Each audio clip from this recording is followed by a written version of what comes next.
ભાવનગર જિલ્લાના મહુવા તાલુકાના ઉમણિયા વદર ગામમાં આમ આદમી પાર્ટીના વિસાવદરના ધારાસભ્ય ગોપાલ ઇટાલિયાએ ગઈકાલે વિશાળ જનસભા સંબોધી। સાથે જ સૌથી વિકરાળ પ્રશ્ન આ ગામનો છે અંડરપાસનો। હાઈવે પરથી આ ગામ છે અને આ ગામના લોકોને સામેની બાજુ જવું હોય તો કે અંડરપાસની સુવિધા ન હોવાના કારણે ગોપાલ ઇટાલિયાએ સરકાર પર આકરા પ્રહાર કરતા શું કહ્યું, વિગતે વાત કરીએ।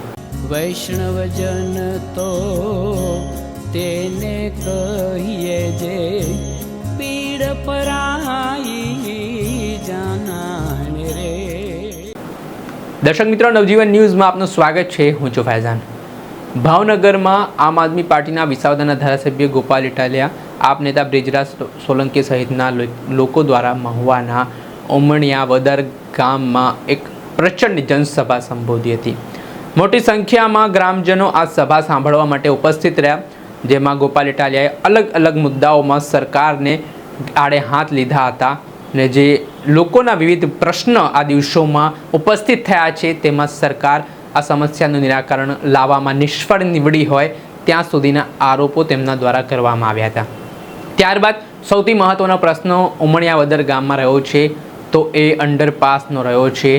ત્યાં કોઈ પણ પ્રકારનો કટ છે તે ગામ પાસે આપવામાં નથી આવ્યો। નેશનલ હાઈવેનો આ રોડ છે ને આ ગામ છે તેને રસ્તો ઓળંગવો હોય તો ખૂબ જીવના જોખમે રસ્તો પસાર કરવો પડે છે। ત્યારે ધારાસભ્ય ગોપાલ ઇટાલિયાએ આ મામલાના સંદર્ભમાં પ્રતિક્રિયા આપતા શું માંગ કરી આ ગામના લોકો માટે તે સાંભળો।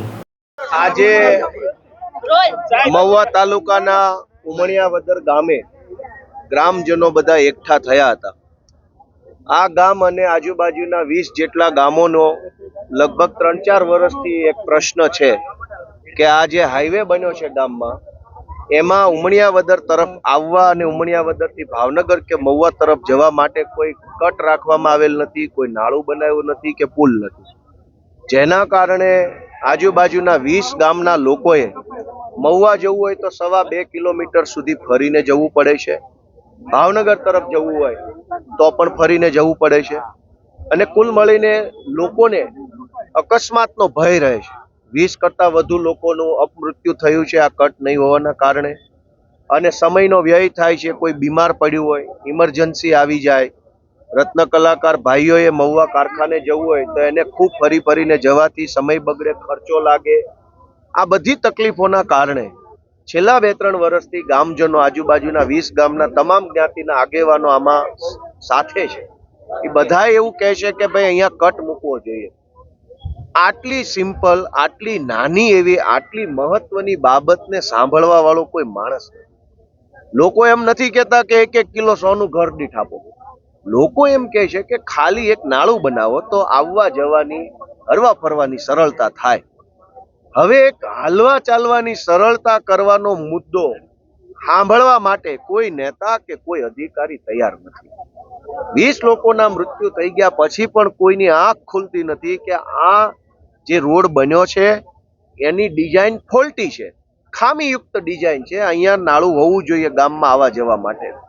એટલે આજે ગામજનોના આ પ્રશ્નને સમજવા માટે, સાંભળવા માટે અને અમારાથી જે શક્ય બને એ પ્રમાણે અવાજ ઉઠાવી અને બેરા લોકોના સુધી આ અવાજ પહોંચાડવા માટે હું અને અમારા નેતા બ્રિજરાજભાઈ સોલંકી આજે ગામમાં આવ્યા હતા। ખૂબ વિશાળ સંખ્યામાં ગ્રામજનોએ હાજરી આપી। ખાસ નોંધપાત્ર બાબત એ છે કે યુવાનો, ખૂબ મોટી સંખ્યામાં યુવાનો આ સભામાં હાજર હતા અને એકદમ ઉત્સાહ આક્રોશ સાથે હતા। આ બધાએ નિર્ણય કર્યો છે કે આ લડાઈને હજુ ચાલુ રાખવાની છે। મેં પોતે પણ ગ્રામજનોને બાહેધરી આપી છે કે હું એક પત્રના માધ્યમથી જે નેશનલ હાઈવે ઓથોરિટી છે એને જાણ કરીશ અને એના સુધી વાત પહોંચાડીશ। આગામી દિવસની અંદર જો આપણે કટ પાડવામાં નહીં આવે તો તમે શું કાર્યવાહી કરશો અને જાતે કરશો કે કેમ? ગયા વખતે ચૂંટણીમાં આ લોકો એક પણ મત નહોતો। બે વાત છે કે ધારો કે અત્યારે ઊભા જાતે કટ પાડી દઈએ અને પેલો આવીને બુરી જાય, એટલે કાયમી સોલ્યુશન નથી। 2 દિવસ 4 દિવસ હું અત્યારે પાડી દઉં, અમને કાંઈ કોઈ ફાંસીની ડર નથી, પણ કેટલા દિવસ? ગામજનોને જોઈએ છે કાયમી સોલ્યુશન, આજીવન, લાઈફ ટાઈમ, પેઢી દર પેઢી ત્યાં નાળું કે રસ્તો હોવો જોઈએ। આપણે કરી શકીએ પણ એ પરમેનન્ટ નથી।